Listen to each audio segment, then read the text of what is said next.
Hello, we are back on the Silverfox Hustle Podcast. This is episode number 36. Now, do me a favor. Obviously, if you are listening and you are listening in at the moment, at the end of the podcast, please click on the follow or subscribe button. You can see it wherever, whatever platforms you are listening to this podcast on, Apple Podcast, Spotify, Google. Just click on the subscribe and follow button. We are also on YouTube, by the way, so subscribe to that if YouTube is your thing, and also leave a review. I want to hear from you, specific episodes, any ratings or comments you want to leave in there. Just do so on the various social platforms, social media platforms. Now, let's get back to episode number 36. On the podcast, for the very first time, I think at least, we have a former army personnel. He was a former major in the army, the Singapore Armed Forces, that is, a commissioned officer for 11 years. He was an airborne ranger, but he also failed in his first selection for the ranger course. And we're going to talk about that because I think the hustle is not only about the successes, but also about the failures and how you overcome them. Now, after serving the nation, he began his second career as a financial planner.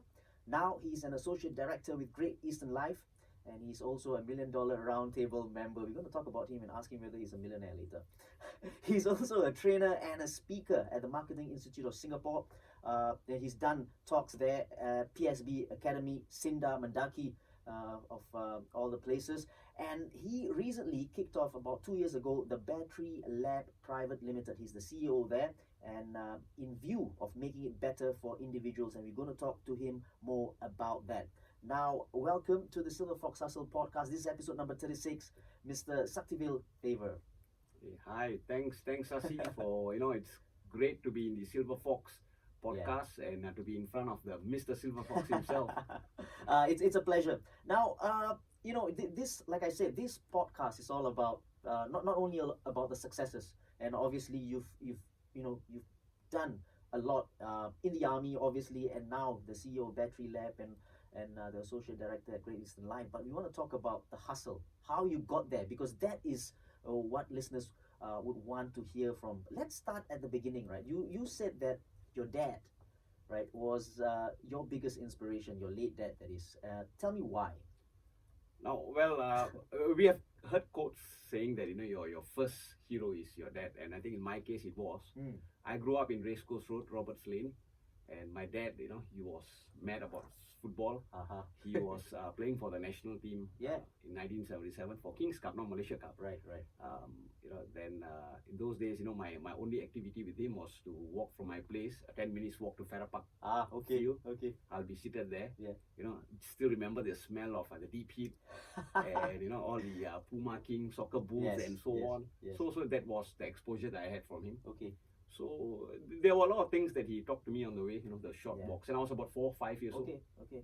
But it was those lessons that I realized that along the years when I grew up, that didn't make sense at that time, started making sense in my journey.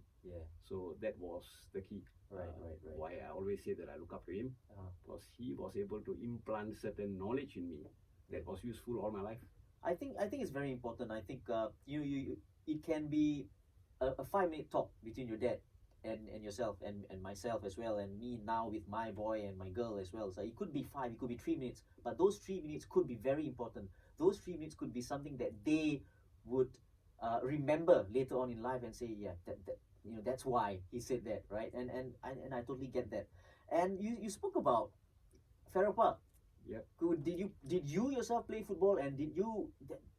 I know that you took up a little bit of boxing as well. Yeah, I did boxing. Now, boxing was because, maybe I'll talk about football first. Yeah.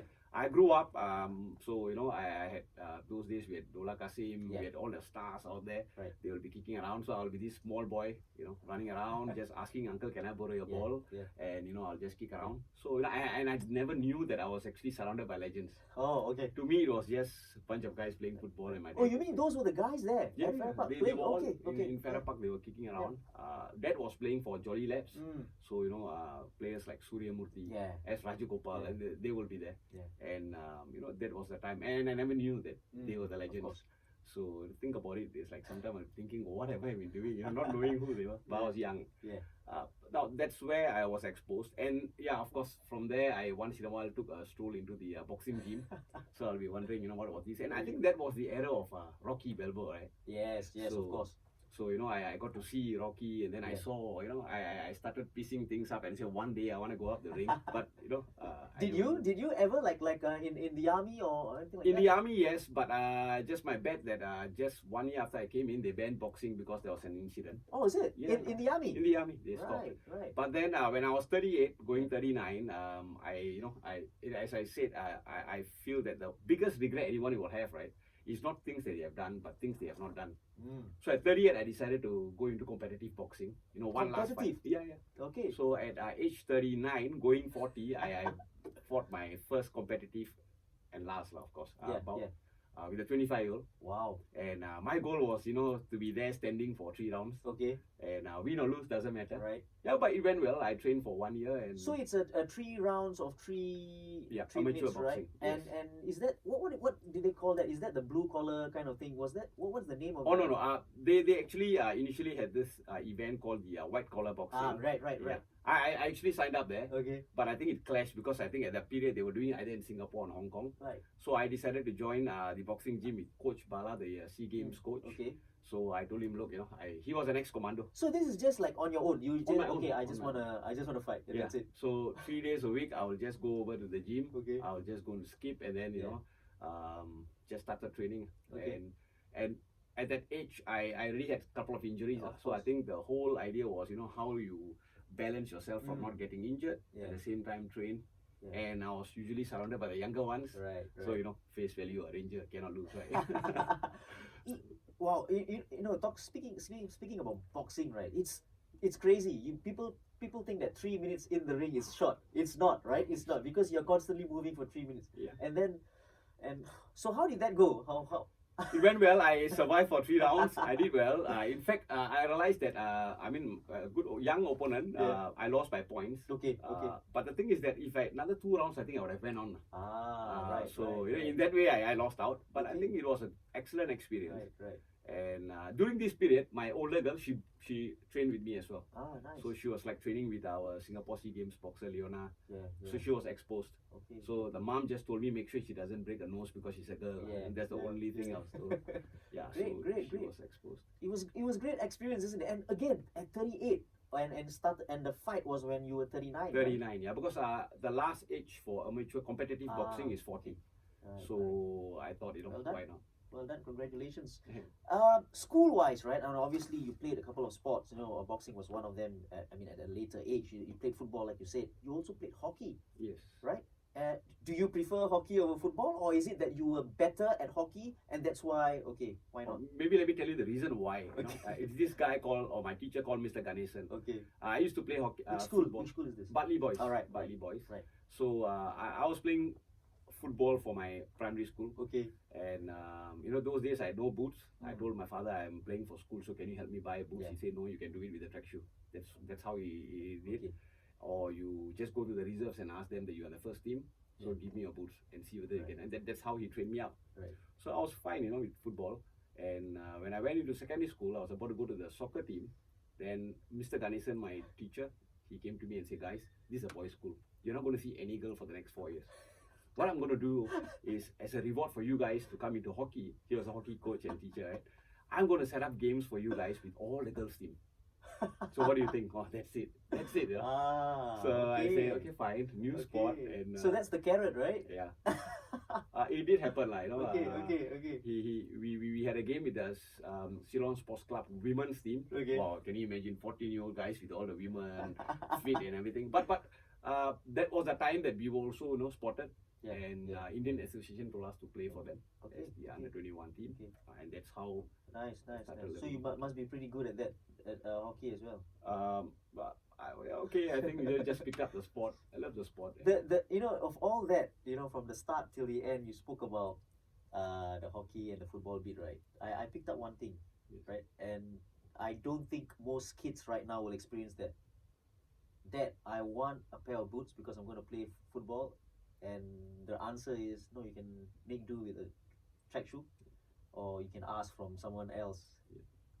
I have to say this, it could be 98 or 99.9% right now. If you go out there, if a kid asks the dad, get me a pair of boots, or can you please, they will get that. That's 100%. Yeah? That's It's 100%? 100%, right? Yeah. That in by itself is like a lesson already, right? You know, you gotta earn, or you either go and buy it yourself, right? You gotta earn it and you go buy it yourself. It's But you know, the cool part was, Yeah. in a way, you know, hustle, right? right. So I had to go to the school team, Yeah. and I go Yeah. up to those guys who had excellent boots, Okay. and then they are not even in the team, you know, they are the reserves or Okay, whatever. And I okay. go up to them and tell them, look, you know, you are not playing for the team. You want the team to win? Say, yeah.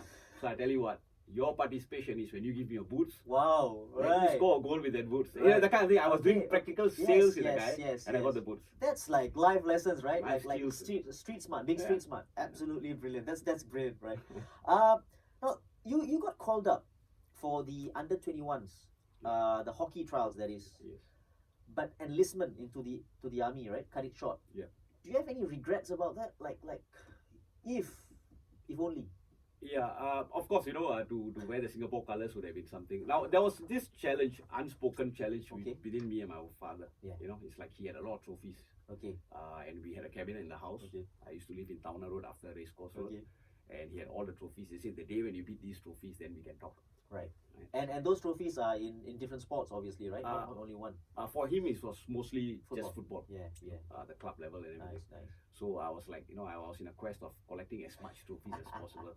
And during the time, you know, when the only thing that I lacked was actually anything that got to do with the national team, right? Okay. So I told him I'm going to go for the selection. In fact, I went to JB Right. for the initial centralized training. Right.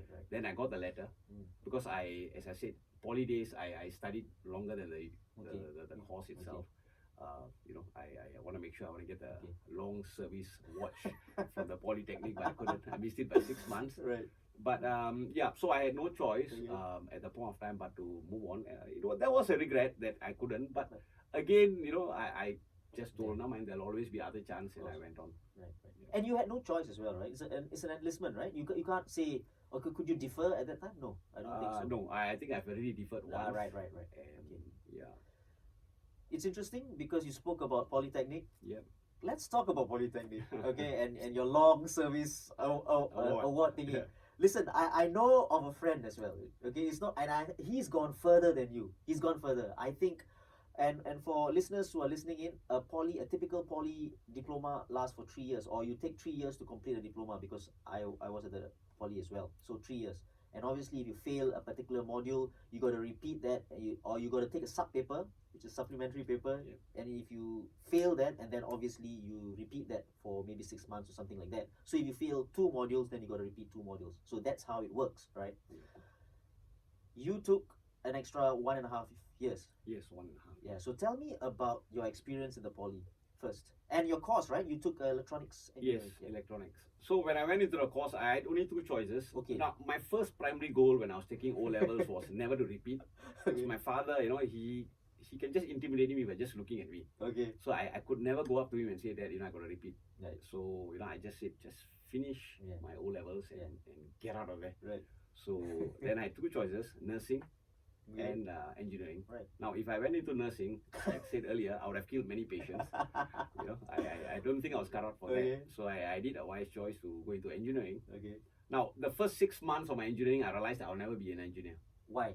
Now, it's nothing about the course, but it's like I can't get seated in a room looking at, because I was doing electronics, right? So it's like components and everything. So I didn't have the patience, and I got bored easily.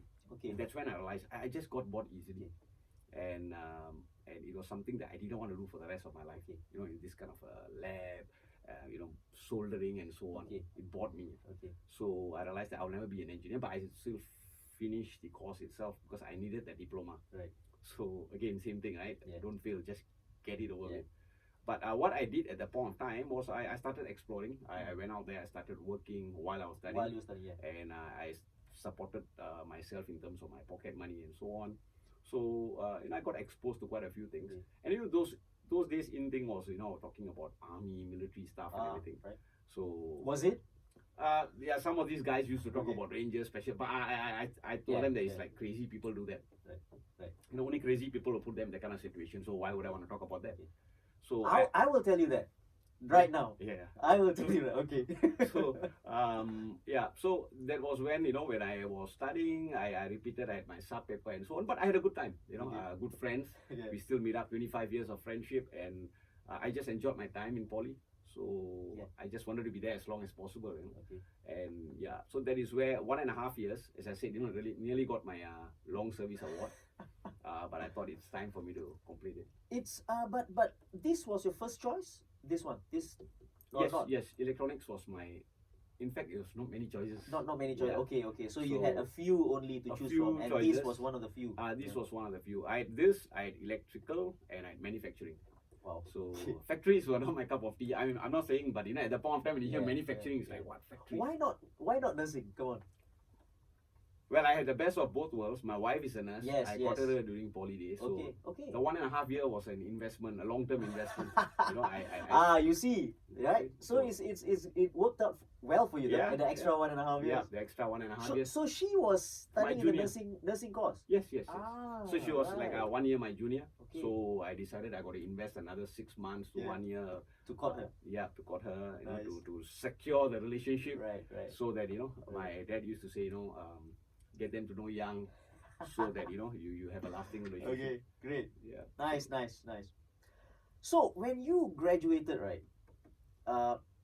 Did you think at that point of obviously you have the diploma in electronics engineering, Yeah. right? And you were roughly I about was 19, about no, I was 20. 20 because of 20. the extra years, so 20, and then obviously before NS, right? You were going to Yes. enlist to NS. Did you ever think that you were going to be okay? I'm at that time, right? When you just got that diploma, did you ever think that you're going to be a major in the army? No, in fact, a lot of those days they had this joint poly schemes in the army. Yes. So it was an in thing. A lot of guys went in Right. there. Then I saw a couple of them break contracts and everything. So when I asked them, hey guys, what happened? They told me that army is not a cup of tea. It's not a good place to be and so on. Okay. So when I heard them, I say I just leave army and Air Force Right. and all this stuff aside, and I just do one. Just a normal NS. Yeah, normal NS and everything. Right. Now, I never thought that I will ever end up being a regular soldier. So you got enlisted in a normal. You did not sign on at first, right? So you were Yes. in normal Yeah, NS. I was normal NS. I was the last batch at the Camp 2, the very famous Camp 2 in Tekong. Tekong. Yeah, Alright. so I was the last batch before we Okay. transit to the new building. Okay. So one of the Yeah. last batch. Right. So why then during your NS did you decide that okay, I'm gonna sign on? Okay, this is where World of Sports and Mr. Brian Richmond comes into play. Brian Richmond. Yes. Okay. Yes. Okay. So those days we didn't have live live games, right? Yes. So you wait for the 12 o'clock World of Sports for any updates. That was on a Sunday, wasn't it? Sunday, yes. And 1 p.m. you'll have the English Premier League Yes. updates and Yes. so on. So my dad used to have his beer sitting down in the Yes. hall, and then myself I'll sit down there just quietly looking at the TV. Yeah. So he only talks to me when there's a necessity to. So that day he told me, hey Sakthi, I need to talk to you. I say, yeah, Dad, what's up? Out of the blue. Out of the blue. Okay. But I knew that there's something wrong. He means serious. Especially when he's anything to do with football and he wants to rather talk to me. Then What stage of your life were you at? I was waiting for enlistment. Okay. Yeah, that means I just finished Right. my diploma and waiting for enlistment. I think less than 2 months. And then he told me, Sakthi, I realized that you got a special affiliation. And now these were the exact words. Okay. Right? I realized you got a special affiliation with borderline. So so in sports, you are borderline. I never expect you to be the next Sundram Fandi or so on. So I take it as fine. No future in sports. Studies, I also know that you are borderline in studies. So you'll never become the next lawyer or doctor within the family. I'll limit my expectation. Son, also borderline. I tell you to buy Son? I tell you to buy papers in the morning, you'll come back in the 2-3 hours later because you are down there playing games with the guys and come back and you forget buying the paper. So as a son, irresponsible, borderline. So then his only advice was, start defending the borderlines of Singapore. Get a Okay. career. So I mean that hit me hard. It's like my father told me, I'm a borderline. So I asked him why. So he said, if you can't defend a small country like Singapore, then I don't think there's anything else you can do. Now that was the exact thing he told me. Wow. And that hit me hard, maybe for 15 minutes. I was like, what? Then I was like back doing the normal stuff. But But that was the day when I realized, right, when I think back to that moment. Yeah. Now my father had a way of handling me. Okay. Because I was somebody who didn't like to listen to people telling me what to do. Okay. So he knew that by challenging me, Okay. I will tend to outdo myself or reach my potential. Yeah. Wow, that was a strategy on his part, right? Yeah. Super. No, but that word could have like actually broken you. Yeah. Or break you. You know what I mean? Yeah. Because he's just saying that borderline is like, oh. But I believe you must have had a strategy if I had broken down now. And I wouldn't. Because he's been doing that a couple of times in my life, I realized. Okay. It's like, in sports, okay. Hockey. I had a choice of playing for hockey in a club. Yeah. And then I think I went for the Inter-Constituency Police Cup Challenge. Yeah. We went to the finals, and then I was called up for the police team selection, under 21. Right. So I told him, hockey or soccer, or football, Then he looked at me and said, whichever that you think you are good in. I said, I'm good in both, so which one? I said, it's your choice. Yeah. So I think he always gave me a certain level of challenge, a certain level of empowerment to make my decisions. Right. So I'm sure he had a way of handling that if I had. Nice. So you were in the army, and at what point did you sign on? Yeah, so when I went into the army, I realized that I'm a borderline son, right? So I told myself, I got to be... And another advice he gave is, whatever you do in the army, just be enthusiastic, fake it till you make it. That's it. Okay. So fake it? Till you make it. Okay. Right? So when I went in there, I saw this guy walking, and everybody were looking up to him. He's wearing a red beret, and then his uniform was like it's like a Christmas tree. So I was looking at this guy. I said, what the hell has this guy been doing? With all these badges and everything. Right. So we were recruits, right? Yeah. So I went up to him and said, sir, can I know how do you get all these badges? Okay. So he said, if you want the badges, then you got to go for the courses.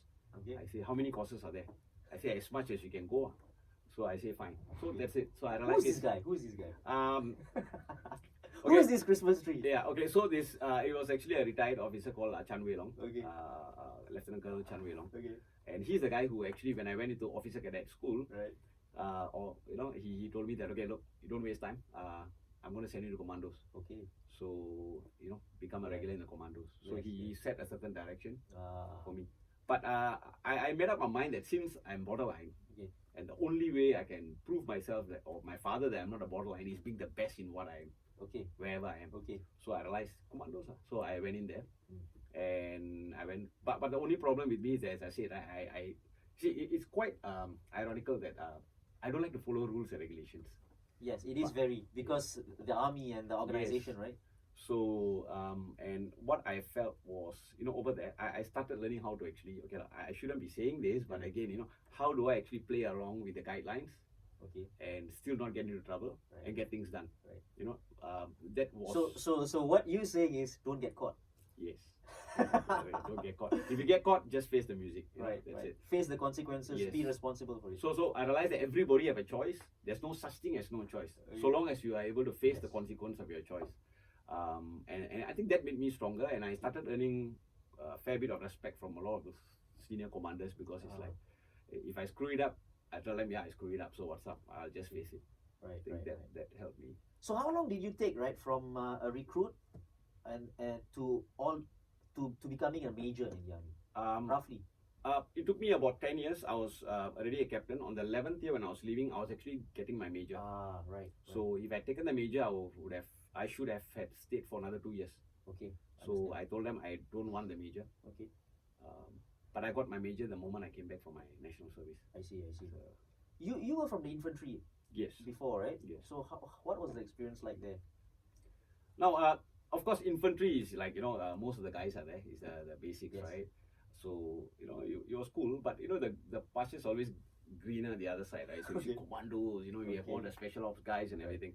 So then I went to the commandos. Now, these guys are excellent. This was from OCS, then you from went to, OCS, then I straight away I commissioned. Right. And I was set that I'm going to go into commandos. That's it. Okay. So when I went there, things were good. Then I realized they were what they were, not because of the unit, but because of the people. People meaning the soldiers, or the soldiers? Okay. The soldiers. And the reality is, there are, in any organization, there are always these one or two black sheep who just live within the glory of of an organization, Okay. and they are this major bulk of the guys who, does the things. So then I was never a true breed commando. So the question was somehow or other. What do you mean by that? That means I was never enlisted as a commando. Right. I was like Okay. so they call this you are not a true breed commando, as in you are not enlisted as one. Yes. So they have this what do you call it? Not very open, but you can feel it. It's in the air. Okay. So now that's one thing that I felt uncomfortable about. And the next thing was, there was a question, there was a conversation when with this particular commander, I don't want to name who, but I think thanks to him, he told that you belong to the infantry because you are not able to do certain things. So that hit me hard. It's like, Really? yeah. It's like, why? What makes an infantryman not up to mark to a commando just because we are not given the opportunity to do what you can do? Yeah. So that was the day I realized, Okay. I'm going to earn my beret and not take up the beret. And I'm going to walk away and get a name for myself as infantry who have done everything a commando has done. Now, I think that kind of reputation would make me much more happier and satisfied. So I think. Oh, that is unheard of. Like you went for the conversion course. You did clear everything. I did everything. The requirement was ranger. Right. I failed my first ranger course. Okay. And now, when I failed the ranger course, well, there are many theories. So you had to pass the ranger course to get that conversion, Yes, right? yes. So you failed the first time. Yeah, I failed the first time. And then when you say that you did not take up the red beret after completing the conversion course, meaning you passed the second one, Yes. and then you did not take up the. Yes, when I passed the second right. one, then Chief Commandos told me that you can come over and I said no, I am going to go back to infantry. So you had that. You could say no. I just decided to say no. I made a choice, willing to face whatever consequences. So were there any repercussions? There were. I mean, they decided to post me out to Brunei. Timbuktu. To Brunei. Yeah. And I decided not to go. So this I can say because I'm no more regular. So I went up to the Army Management Office. In AOMC, or which is the management for all the officers, and told that my girlfriend is pregnant. She's suicidal thoughts. So I'll give you a letter now to say that if anything happens to while I'm there, I think Army should take a responsibility with a very. Really? Yeah, I did that at Gombak. Okay. And the guy straight away brought me down to the canteen. He bought me a coffee. He said, "Are you serious?" I said, "I'm very serious. She's from a typical Indian family, but it's not true. Nothing happened." My wife knows. She knew that later, but and then the guy said, "Okay, now I know. He's giving 2 days." And then I was like posted to officer cadet school as an instructor. As an instructor. So that's what I did. So I realized there's always a way around things. Okay, very, very colorful so far. Let's talk about the ranger course. Yeah. Okay. Now there's a few things, right? Now I wanted to ask you why in the first place but you had to do it because of the. Because you went over to commandos, you had to do the conversion Initially, course. yes. Yeah. Initially, yes. But I think when I failed my first ranger then- selection, I decided that I will still want to clear ranger because, as I said, right, the only regret a person would have is not doing something you wanted to do. Okay. So I decided when I failed the first selection, I felt my opinion, right, from my observation, there's like, I had too many no counts on certain stations. So and I had a few issues in terms of certain commanders didn't go well. So it's like somehow or other at the back of the head, I'm a human being. I thought, hey, maybe are they marking me? So it hasn't got it wasn't to do with like failing certain stuff. No, it's the stations. You got to. There's a physical station where you do push-ups, chin-ups, sit-ups, which I've done it up in times. I had no problems. So you believe I needed to do 40 push-ups. I done 65 push-ups, and I think 26 were no count. So I was like at 39 all the way. Okay. So that's what happened. And then after that it was immediately chin-ups, right? So after push-ups, then chin-ups. Then I supposed to do 10 standard pull-ups, and I had like 6 no counts. Okay. So I mean that was that first. But of course when I came back from that failure, the other thing was that I was in OCS then because then I went back to do the selections and I failed. I came back. Now there were a few of them who told, "Hey, don't worry, Sakthi, you can do it." I remember them. Yeah. But what made me really want to go back for the course was those guys who said that, "Hey, you don't make the cut, don't waste your time." Yeah. And some of these guys talk me on my back, and I think they're the ones who like Okay. they wouldn't go for the course. Yeah. But they will talk to about anyone who decides to go. Okay. So I realized that, Right. all the more I have to go. And that was the push factor. So how long, for listeners out there, not in the army and don't know exactly what this is about, right? The Ranger course, how long is it from start to the end? It's 60 days. 60. 60. Okay. Continuous consecutive 60 days, right? Yes. It's broken up into 3 phases. Okay. So first phase, if I remember it correctly, is about 19 days. Right. Then second phase, another 14 days. Okay. And then the third phase will be not in Singapore. We'll go overseas. Okay. And that's completely mission based. The third one. Yeah. So you are just out in the field. Okay. Back to back missions after missions after missions. Right. So that's how. So I know of people who actually gone through and then they fail at the last bit.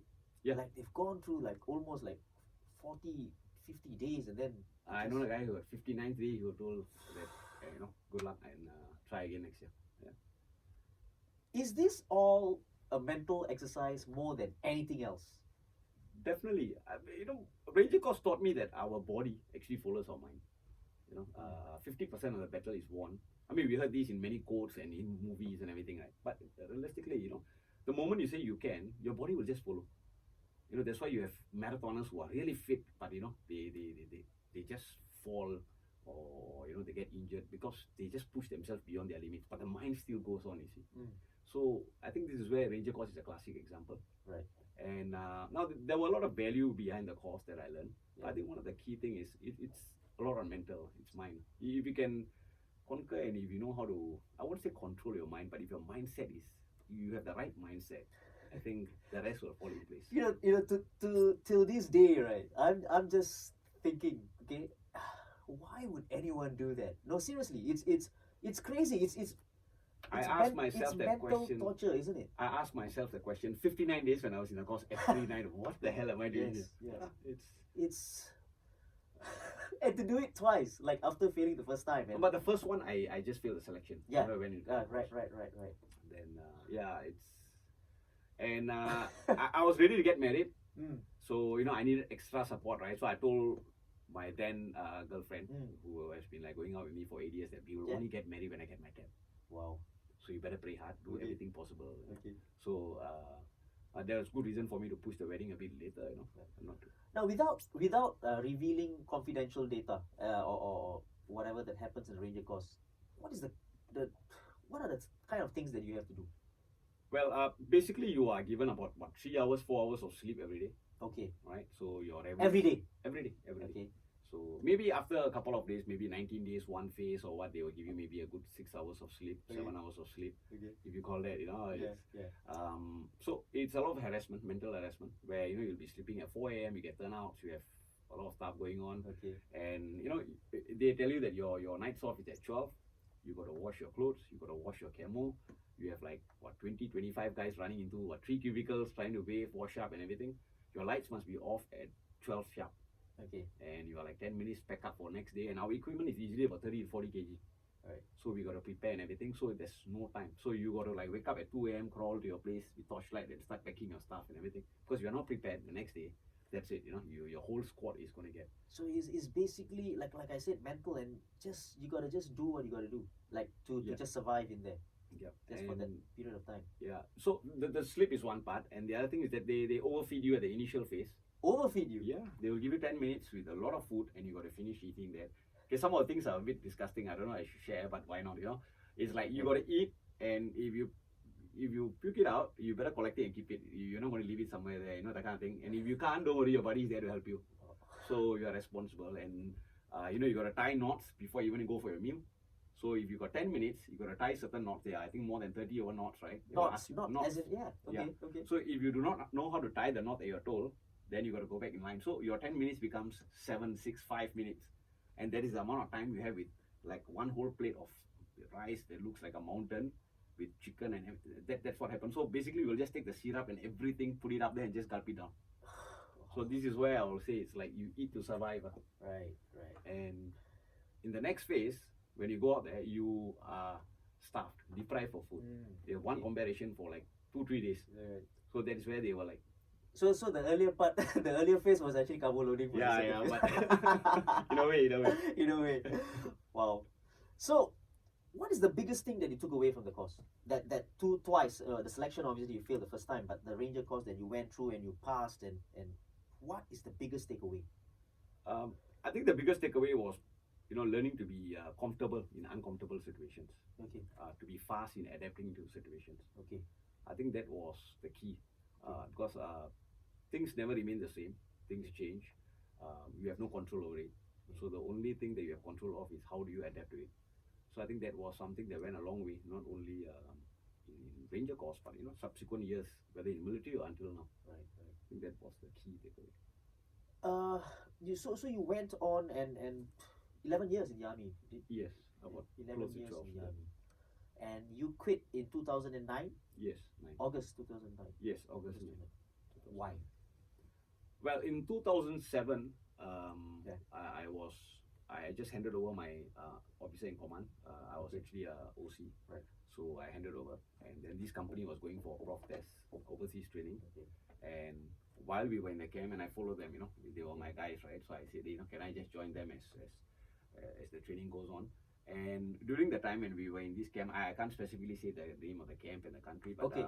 When we were there, that country's army had certain live firing, and there was this jet of theirs that malfunctioned, Right. and it crashed right into our camp. So This camp that it crashed into is our local. yes, our local base. base. Okay.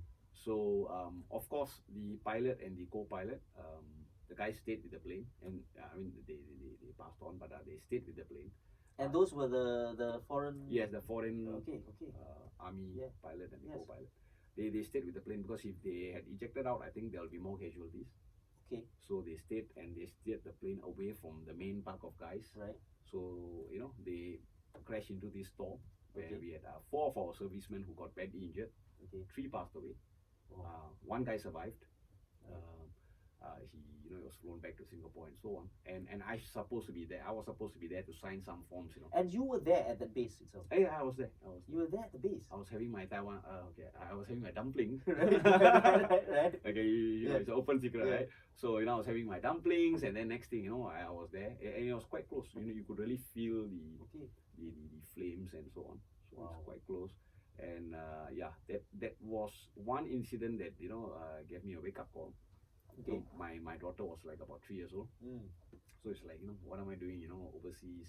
And I've been doing all these things, and I could have been just gone. You walk across the road, you get hit by a car, okay, fine, Okay. You sit in a camp, and then a jet plane from nowhere just crashes, and I could have been gone. It's like, hey, there's a calling. Okay. So that's where I started thinking, what did I really want in life? I started deciding, get out of the flow mindset, and Right. that's where I started thinking seriously what I wanted. I see. Yeah. So you decided to just, that's it, just leave the army. Yeah. From then on. Before going into the next phase of your life, right? I just want to ask you this question. It's a personal question, right? Having been in the army for 11 years, have our soldiers become soft lately? In your opinion? Okay, my opinion, when I was a soldier, the older soldiers used to call us soft. Okay. Right, so it's a vicious cycle, right? Okay. Somehow or other, every senior guys finds that the junior guys are getting softer and softer. The senior guys is like, we were trained by the Israelis, we were tough, we Right. were rough and Right. tough, and you guys are, Right. so it has been happening then, and it's happening now. Okay. So, but let's talk specifically about our guys today, right? Okay. Now, I won't call them soft, but to be fair to them, I think it's the exposure they have. The kind of exposure, like for example, our time, we learn patience because if you want to see a specific cartoon, for example, you got to wait 6:30 in the evening or on Sunday mornings, Okay. right? I'm sure you know. Yeah. Yeah. So, but now you just go into Netflix or you go into Yeah. Google, YouTube. You can just Yeah. get it anytime you want. It's Right. on demand, right? Right. So I think they are used to instant gratification. I Okay. get things the Okay. moment I want. I'm able to get that, right? Right. So why am I not getting? Okay. So I think that's first thing. Second thing is now those days we were resourceful. Why? Like what I say, right? If they don't buy me boots, I'll find some shoe to play. If you don't buy me football, I will get roll of paper, tape it up, and We've done that. We've done that. yeah. If I got no ball, Yeah. then we will play any games with the available slippers that we have. Right. Something, rounders, whatever, Yeah. So you become resourceful just to keep yourself occupied. Yeah. Now it becomes a case where, you know, they have structured activities. When is the last time have you seen boys playing football under the block or in the basketball court, and we can go up to them and say, "Can I join you?" Yeah. But to be fair, it's not allowed anymore. Yeah, it's not allowed, of course. It's a structure, like the structure in the system. But I think these are things that they are deprived of. And I guess there is an effect on that. And so when they come to army, for them it's like, hey, look, why am I made to do things that I don't have to? So I guess that is one part. Right. Physically, I've seen the fitter guys as well. Those guys who have been exposed and they're quite fit. But again, I think it's more the mind. Right. It's more the mental part. Yeah, the mental part. And it's very interesting. You pointed out on the instant gratification part. I think that's really, really true. You know, that's the patience part is a little bit lacking, and you're right. You're right. So, you decided to leave. Did you already know when you were about to leave that, okay, I'm heading into the financial side of things, or still the flow? No, I decided to leave. Okay. So the question was, what do I want to do? Yeah. So one of the experience I had was, you know, I had an opportunity to go to Hong Kong to do some jobs that was related to planning for security for buildings and so on. Okay. There were some opportunities, but away from family, right? So my key was I want to stay close to my family. Okay. And the thing is that my parents were, you know, old school. They gave everything to, you know, I had three boys in my family. So I want to make sure that when they are old, they are retired, I want to do everything possible. Yeah. And realistically, I was not a scholar. Okay. I will never be caught up for politics. I will never be, you know, having a second career in some high-flying CEO job. Hey, you are a CEO now. Yeah, own company. Right? So I think then I had to be realistic that I got to do something else in order for me to be able to do what I wanted. And then the next question of what I aspired. So I just wanted to make an impact and have the freedom of doing things I wanted. Yeah. So I knew that I don't want to work under anybody after that, Okay. you know. So that's the first thing. So then the choices I had, why financial planning industry is simple. I mean, we all work for money, right? And I think money is basically a tool to do whatever you want. Yeah. So why not be in an industry and learn about the exact thing that you're going after? You know, if I can learn to make money work harder for me, then I can do everything I want. So I think that's what I went on. And though at that point of time, a lot of people were saying, hey, they are, you know, it's saturated. But the question was, but they are still, you know, a lot of them are looking for good ones. Yeah. So there is an opportunity, right? Yeah. So that's where I realized. And if I can sell concept, I got no house, no car to sell, just concepts, papers, then I can sell anything. So sales was an awesome skill set I wanted to have. Okay. But you didn't have that. You said you wanted to have, but did you have that? I did, but I thought I could refine it, you know, Okay, get better. okay. And I never knew my potential, whether I had Right, it. You know. right. It's like a hidden talent deep Right. inside there. Right. You know, only comes out when he has to, you know, like. So I went in, and that's what I decided. Okay. Now, did you feel lost after retiring from the army, right? So called. Did you feel lost without the uniform? Because I know of army personnel after giving their life to the army, right? Like when they come out, they're lost. It's just like professional athletes. You know about professional athletes when they've played the game all throughout their lives, and then they retire. They just lost. Some go into depression. They just do not know what is there for them, right? Did you feel that way? Yes, I felt, because I was in my comfort zone, right? Yeah. Wearing the uniform, walking around. You know, finally I managed to walk around like a Christmas tree. And then, you know, I just gave it away, and I'm starting from ground zero. Yes. From nothing. Yes. And I think that hit me hard. And then the next question is like, whatever skill sets I've learned. And when I came out, you know, it's a culture shock. Things are different. People don't have to listen to me. I can't command. You're very right. Yes. I can't command people and say, soldier, you know, that's it. Knock it down. Yeah, I can't do that. So I think that was one thing. And I missed army because of, now the one thing that I loved about army, right, is that I had a lot of personal time for myself. Okay. When I go for my runs, when I go for my exercises, it's just me and myself. Okay. So I had a lot of time to think about what I want to do. And over here, I thought that suddenly the pace was too fast. Oh, okay. It's like, you know, everybody's running, you gotta go and do this. And then at that point of time, you know, when I join a particular agency, the guy is like, you know, all these people are prospects, just go and talk to them. So I remember the first experience was I went out to the MRT station. Okay. They say, okay, you go up, then just talk to anyone. I'm sure you have seen road shows, right? Yeah. So then I'm like, this 30-year-old guy was a captain, ranger, and everything, so he's going to talk to people. So the first guy I talked to, the guy said, not interested. Yeah. So I realized, what? You're talking to me? And, you know, Yeah, it hit of me course, hard, of you know, course, it's like, who's this guy walking around telling me and that's why I realized, hey, I got to be grounded, and I got to start from zero. It's very, very interesting, this point that you're making in terms of the financial planning or the financial planners or the so-called insurance agents. Let's put it this way, who go out to people, or not even go out to people. You make an appointment and then you sit down with your clients and you speak to them for hours on end, and after 2 or 3 hours, and then they give you a call at night and say, no, I don't think I want to do that, right? I cannot do that. I cannot do that. I will tell you right now, right? I cannot do that. I can't speak to somebody for 2 hours and then it's like crazy. Yeah, so I'm sure throughout your, especially the beginning, right? You've endured so much of that. My biggest fear when I left was, no income, right? I mean, I got a certain bit of savings. Is every time my wife called me and say we need to buy Pampers and milk powder, and that is like $100 gone. It's like, whoops, I better run there and make the money. So I went for 9 appointments a day. 9 appointments. When you started off? Yes, I had to meet 9 people per day. So these 9 people are already thrown at you, as in from your... No, nobody. I got to just meet 9 people and talk to them. Hi. On your own, like own. You just go and cold calls and whatever anything, you want to call it. I did that. So I did that for... Why 9? Is it like a magic number? Oh, I just decided to. Okay. It just falls in place. 9. Right. It's like, show number 36, okay. 3 plus 6. Yes. So, so I just told myself 9. It's like a target for me. I just say every 9. day. Every day. So what is the percentage of a rejection there from out of 9? For the 9, maybe 6 or 7 a day. It's like, hey, thank you. We already have and so on.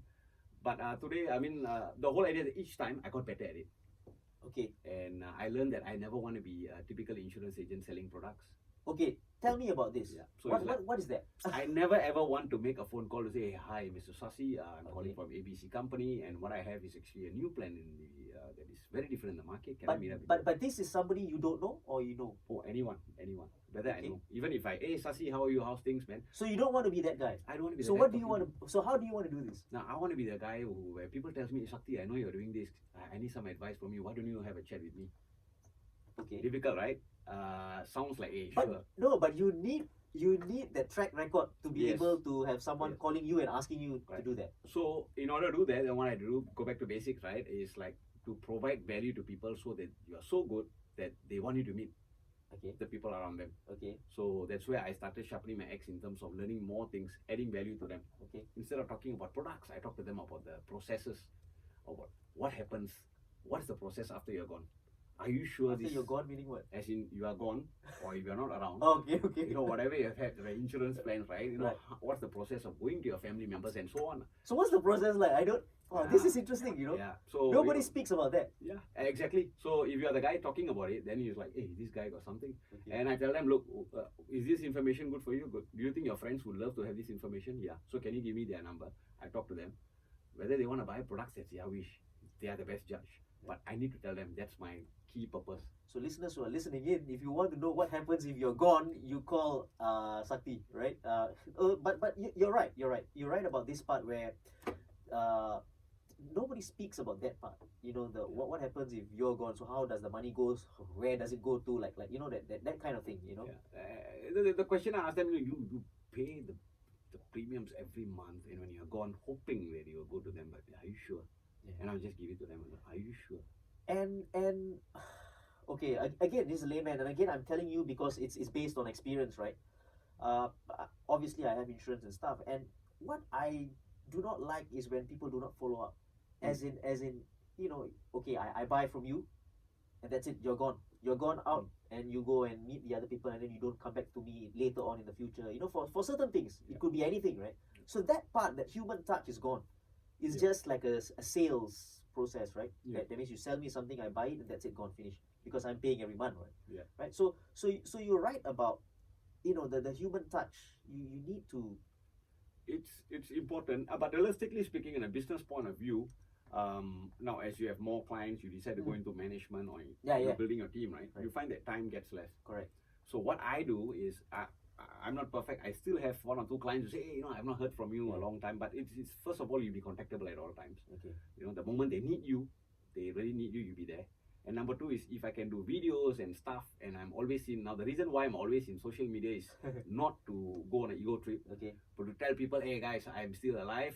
I'm doing my fitness. If you want to meet me, call me and talk to me. So I think that's the key reason. Just be there, be in their sights. Okay. Yeah. This is a question. What is lacking in most Singaporeans, right? In Singapore, with Singaporeans, when you talk about financial planning, what is lacking with most of our Singaporeans? Like one, obviously, they don't know where the money goes after they've gone, right? Yeah. That's one, right? For example. So what exactly is people missing out on? I think given about 12, 15 years ago and now, I think people are aware that risk management, financial planning is important. I think they are aware. Right. I think that's a good thing. But I think what they not all, but most of them lack is they need somebody to give them, or they need to have clarity on what do they really want to have. Yeah. It's like if I'm gone, I want my family to have how much. Specifics. Yes, specifics. And what's the rationale behind that? How much?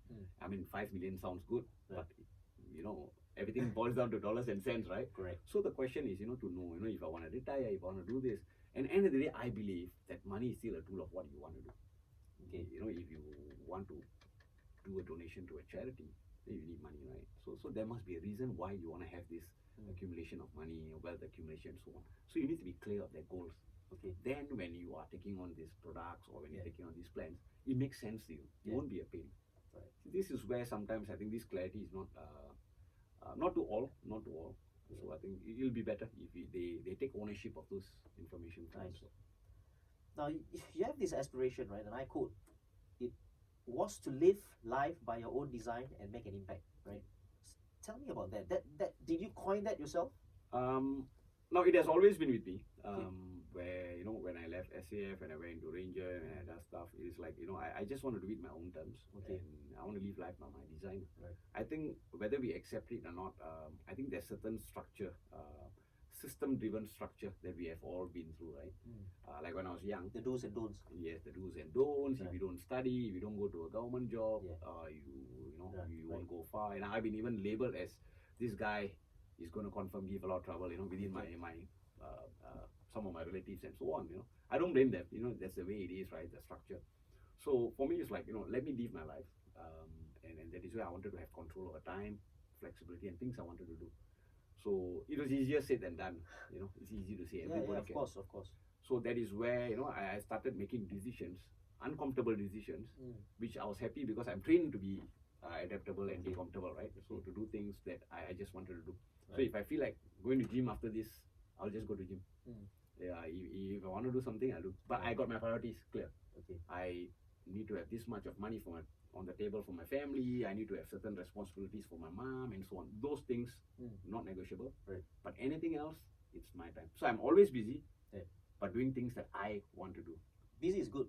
Yeah. Instead of doing nothing, right? Yes. It's a job. You have to have that, and I think that's very important. And you manage how many people in your group? Now right now I have about 9 guys. Within my team. How would you say, or what would you say about your leadership? People tell me that I'm too nice. You're talking about these 9 guys, or no? Even anyone. Right. Even my business partner in Bettery Lab, right? He's not. I mean, he has come in to help the guys to do training and everything. He told me, hey, Sakthi, you're too nice. Too nice. Too nice. Okay. And for Ranger, for ex-army officer, you're too nice. Yeah. But because I believe that they are living their life by their own design, so if they don't want to do things, it's their problem. Don't make their problem my problem, right? Right. So, but as a leader, what I do is I consistently tell them what's their to believe in their potential. I got to believe first, so that I spend my time. So they say that I'm too nice, but I think look, I'm not a boss in a company. Okay. I am a leader. I am there to guide them through and show them the way. Okay. So I try to find out what is the best way. Okay. Yeah. You're nice. In this context, how about when you were a major in the army? What kind of a leader were you? Were you nice as well? It's tough, isn't it, to be nice in the army? No, in the field, I was quite a terrible monster in the field. Really? Yeah. I never let my guys prone down. I only get them to high kneel. To what? Sorry? High kneel. Oh, okay. Yeah. Why? Because there's the fastest reaction when bullets fly at you. You can stand up fast. You can go down fast. You can react fast. And when you are in prone position, you can also sleep. Yes, you can sleep, and you tend to just forget about what's happening around you and Okay. so on. And not every position is good for you to prone. So I think I was quite strict. Like even when I was a OC, Okay.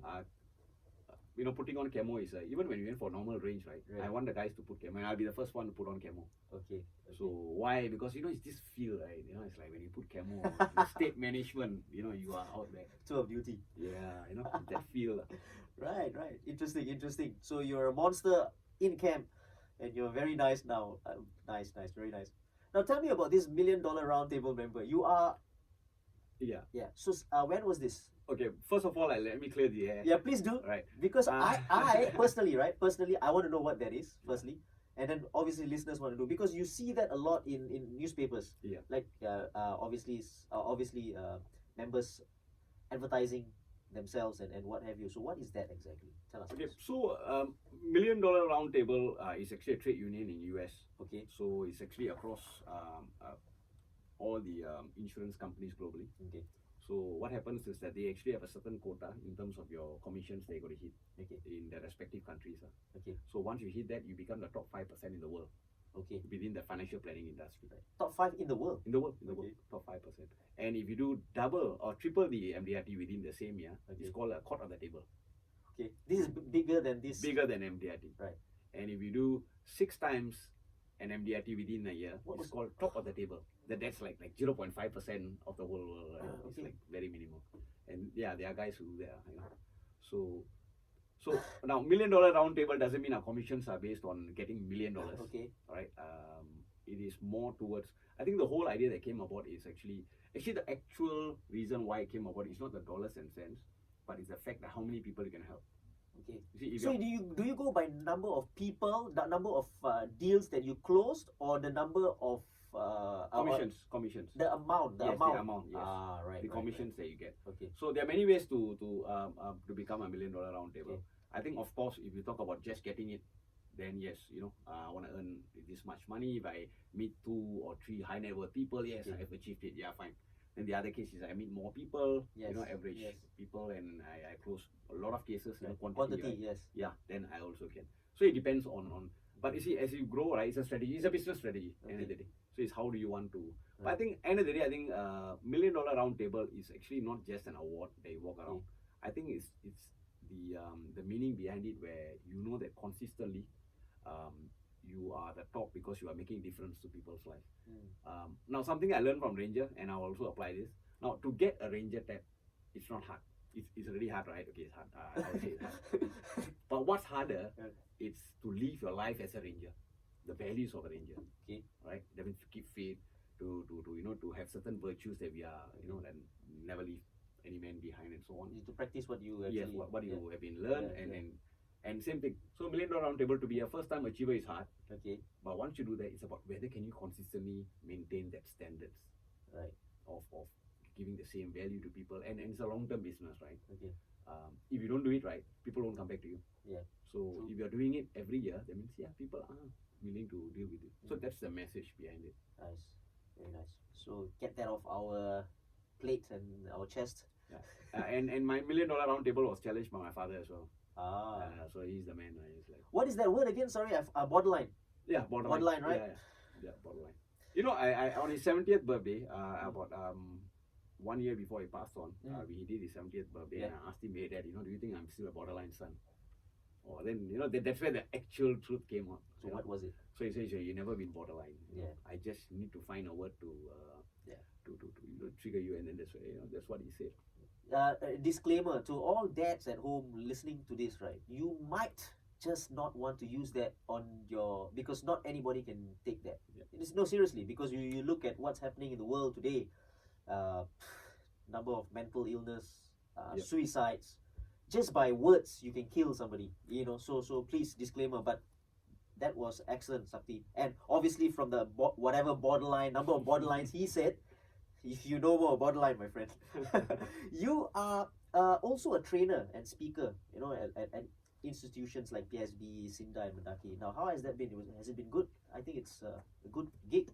Yeah, it's good. Actually, when I left SAF, right, I think my key focus, what I aspire to be is actually a speaker. Yeah. To go up to the stage, you know. But the question is, who will listen to Yeah, an army guy out there, right? So that's why I thought, let's get something, a skill set, and then teach people how to do it well, right? Get better at it, and that's where I started off doing negotiation training, sales training, things that I practiced.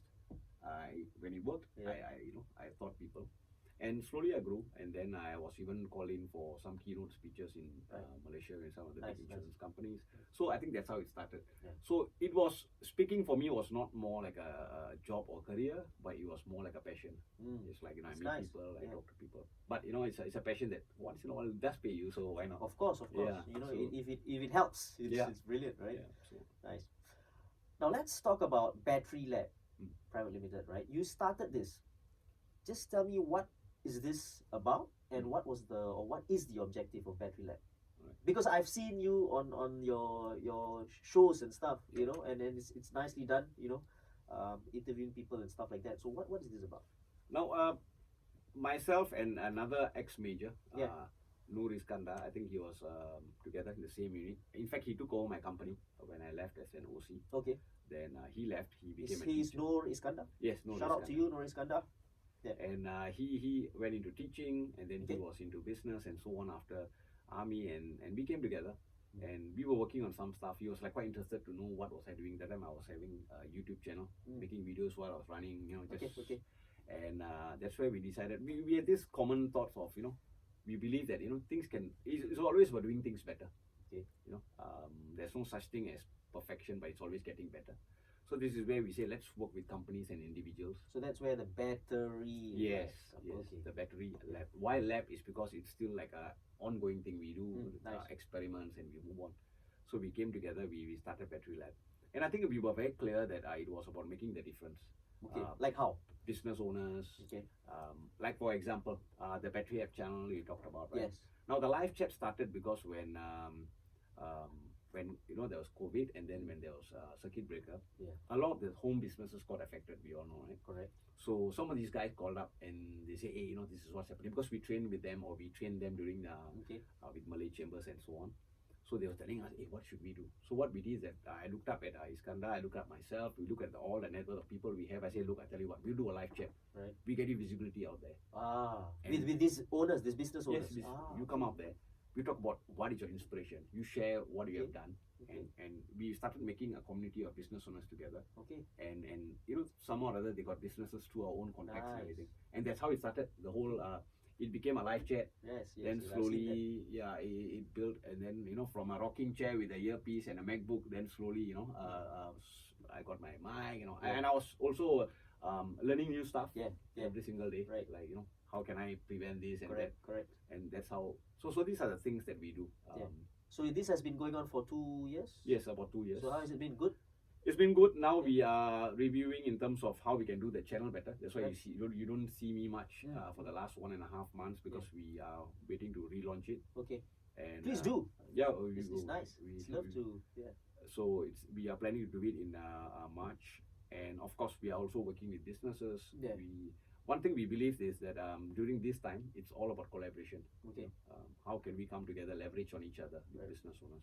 So we have been doing quite a few stuff. And for myself, I think it's the same thing. I still believe in working with people. Yeah. So I'm actually on the verge of writing a book. Nice. I think finishing soon. It's just that the book is never good enough, Why? It's always you got something on. But I think that what's this book? This book is about you. No. It's not it's called Rise Above Mediocrity. Okay. The book title. Okay. So it talks about my dad, my experience, but I think it's more towards the value behind. Okay. Like believing in yourself and everything. Yeah. So it's more of experiences. Okay. Some of these things that we share, right? It's like my experience and everything. So that's nice. Yeah. So I think my key focus when I was talking to Sinda and everything is the younger generation. So I did talks for the kids, for Sinda and everything. Is telling them, look, it's not just academic qualification, but it's what you have and what you can do with the available resources and education and everything you have. So I think that's something that's very close to my heart. Okay. Yeah. Nice. So that's what we are working towards. Nice. Congratulations on that Bettery Lab. I think it's a good thing that you're doing together with Noor Iskandar, right? Yes. Yeah. Nice. Now, before we go, right, just a few things and just some personal thoughts, especially from all your experiences so far and stuff like that. What would you say from all these years? You are 44 this year. You'll be Yes. 44 this year, right? Yeah. What has been the biggest achievement so far? This is a tough one, right? There are many milestones and stuff Yeah. like that. If you could pick out a few, that'll be great. No, I think I'm very clear of my milestone. Okay. It's nothing to do with Ranger course Yeah. and all these $1 million round table. I think my biggest milestone are my two girls. Ah, Why? Yeah. The impact that my father left me. okay. I think that was something that I aspire to leave for Okay. them. And so what I do is I spend a lot of time. And like for example, just cite you an example, like my older girl, she became the national speech contest 2 years ago. Okay. So she had to go against 300 students. Okay. So I was training her, we were Right, together. right. And on the day of the at the competition, we were like sitting down, noting and everything, and a lot of things shared to her and everything. Yeah. So I realized that now the girls are into chess. Ah, okay. So we just pick up new things Okay. and expose them, and I realized that everything they expose, there's always certain lessons. Okay. Yeah. So I think She's sorry. Both there are two girls. two How girls. old are they? The older girl is going 16. She's Okay. Sec 4, Okay. O levels this year, Yeah. and the younger one is 9. Mm. So she's the street smart one. The younger one. Yeah, the younger one. Okay. She's the one who knows how to. She's like a mini ranger. Okay. So the older one is like still follow rules and everything. you know. Oh, so the second one follows after you, Yeah, in a way. right? In a way, yeah. Okay. In a way. Nice. So yeah, but the two of them, I think they are the biggest achievement. Each Beautiful. time I see them grow, Yeah. and they tend to challenge me a lot. Beautiful. Yeah. Yeah. So like in fact, when I was preparing for, I was going through your questions Yeah. and everything yesterday, Yeah. then you're like, my younger girl say, stop preparing, just go out there and talk because you won't be yourself if you prepare. And these are simple things that sometimes we tend to forget, right? So, yeah. Brilliant. That is a brilliant piece of advice. Yeah. Superb. Class. What's their name, by the way? Their names. Older girl is Vishalani, Right. younger is Shreya. Yeah. Nice. And those are your biggest achievements, right? Biggest disappointment. Actually, frankly, I couldn't think of any. Okay. I couldn't, because every disappointment I had was some kind of a powerful lesson I had. Okay. So I can't think of any disappointment, Okay. except for the fact that I want to talk about any football scores. That's always. But yeah, I mean, I don't think I can really think of Okay. any disappointment. Fair enough. actually. Any regrets? Yes, things I have not done. That's a fast yes. Yes. Like what? Like for example, right? I wanted to take my class 2B license. Simple thing like a motorbike Okay. license. Okay. So when I took that, those days was only practical 5. I got enlisted. Ah. I was not allowed to go for my traffic police test. Okay. I went into my commandos, Yeah. and then I took the test again. And then during traffic police test, I had to go overseas. So I couldn't get my 2B. I got my class 3. Ah. So then now I decided I got to take my, So are you? Yeah, I'm taking now. Okay. So I think for me, regrets are things that I have not done. I list it out and I just do it. Okay. And yeah, I think that's the key thing. Just Okay. do it as I go, and I don't want. I think the biggest thing is that don't give myself a chance to say that I've not done something. So. Okay. Fair enough. Oh, sorry. Just going back to your daughters. They're playing chess now. Yes. Have they watched Queen's Gambit? Yes, they recently started seeing it. In Okay, fact, great. we've been playing chess quite some time ago, and in fact, I think they are preparing for a competition. Seriously? In April. Yeah. So Great. That's a great show, by the way. yeah, it's good. It's a good, It's it's a good. good show. Where do you see yourself? I mean, you basically know what you want to do, because of your philosophy, and it's a great philosophy, by the way. Where do you see yourself in probably 5, maybe 10 years down the road? Is there a goal that you have in mind? I think the biggest goal I have is I must be still able to age gracefully and run and do the physical activities. I want the simple things. And spend the quality time and have more, to be able to live my life by my design, as I said, right? To continue doing that. Right. And now, in terms of business, in terms of a person, I think I want to be in a position where I am able to build up leaders and people out there who will go out there, magnify the number of people who can go out there to inspire others, Right. The younger generation to move on, to Nice. achieve things. Nice. Any advice for individuals or businesses out there? Since you are, on Battery Lab and stuff like that, and you're talking to businesses and advising them basically, any advice for them? I think there's this saying that, don't analyze till you paralyze. Sometimes we tend Don't analyze. till you get paralyzed, Okay. right? Right. So, sometimes we tend to think too much Ah. because you don't want to. I mean, it's important, especially in businesses, to have proper strategies and everything. But there are some things that when you need to do, just do it. Don't overthink. Yes, don't overthink. Do it and don't worry. Sometimes, as I said, if you know that you are able to bear the consequence of that failure, do it. Yeah. And then learn from it. You'll get better at it. Yeah. So it's better than just waiting for the right time. It never comes. Ah. Okay. So that's the first thing. That's for individuals. For businesses, I think always remember that it's always about how you wow your customers. Okay. Make a difference to them. Okay. I think the rest will follow. Right. The dollars and cents will follow when you're able to give the value. Okay. So yeah, I think these are the two key things that I'd like to share. Now this is an interesting one. Any advice for young soldiers out there? Since you were a major in the army, right? So, Yeah. any advice for them? Now, for those guys who are not going to be regulars, you're going to be there for 2 years or 1.5 years anyway. So you got 2 years, right? Yeah. You don't have much of a choice. Yeah. So since you're going to be there, there are a lot of good things they can learn from. Right. You can make good friends and everything. So Yeah. don't go in there thinking, I'm wasting my time. But try to find ways and means to pick up things that you can be useful for you. Because 2 years is a long time. Yeah. So that's important. And for the regulars, I recently just met up with these 2 or 3 chaps over the weekend who were regulars, and then I had a chat with them.